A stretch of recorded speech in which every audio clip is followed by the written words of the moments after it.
let me show you how to create a vintage effect in Adobe Photoshop. You can download the images in the description down below to follow along. Add a black and white adjustment layer. In the preset section, choose Red Filter.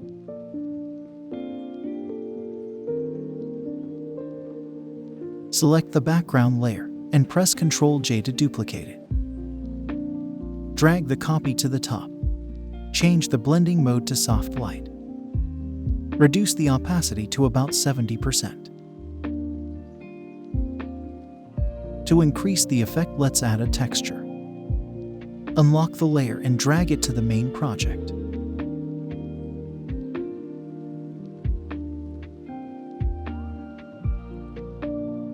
Press Ctrl-T and resize the image texture accordingly. Change the blending mode to soft light.